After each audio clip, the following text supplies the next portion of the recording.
Welcome to Telugu spicy food channel.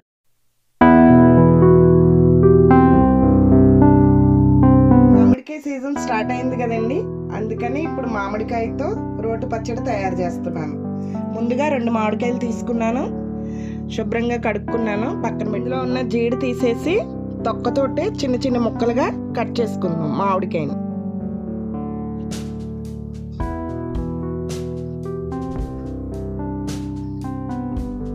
ఇంకా టెంక కట్టలేదు, లేతదే.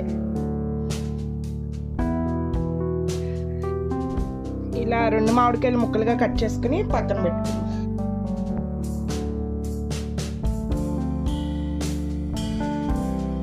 వెలిగించుకున్నాను, pan పెట్టుకున్నాను, సిమ్లో పెట్టాను. ఈ గిన్నెతో ఆవాలు వేస్తున్నాను. ఆవాలు లైట్గా మీడియం ఫ్లేమ్ మీద రోస్ట్ చేసుకుందాం.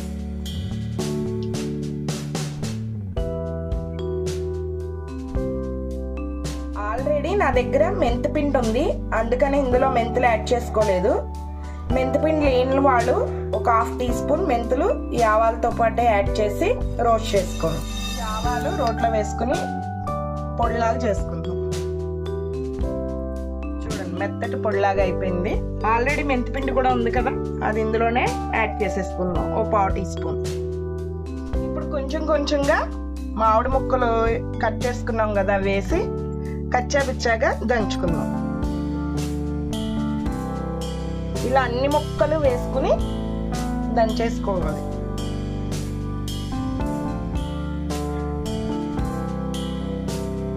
ఇందులోనే ఒక 10 ఎల్లుల్లిపాయ రబ్బలు కూడా వేసేసుకుని కచ్చాపిచ్చాగా దంచుకుందాం. సరిపడినంత ఉప్పు వేసుకుందాం. తినే కారం బట్టి ఒక 3 స్పూన్లు వేస్తున్నాను నేను కారం. పచ్చికారం వేస్తున్నాను.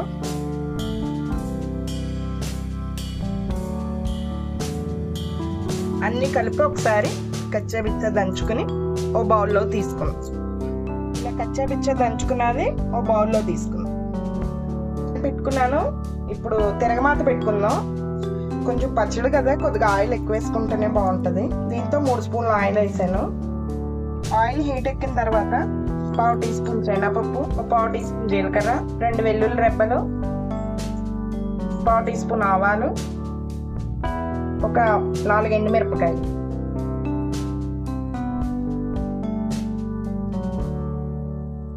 ఒక కరివేపాకు రెబ్బ, ఒక 1/4 టీ స్పూన్ పసుపు, రవ్వ వేస్తాం.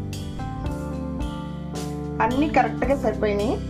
ఇప్పుడు ఇందులో తిరగమాత వేసుకుందాం. పర్లా కొంచెం గోరువెచ్చకుండా వేసేయచ్చు.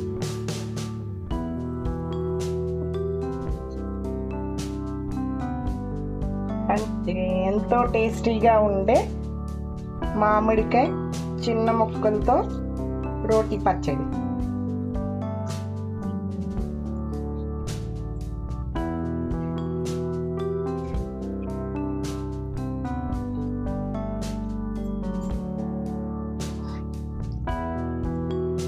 Wow, so yummy. మా వీడియో కనుక మీకు నచ్చినట్లయితే please like, share, subscribe and comment. Thank you for watching.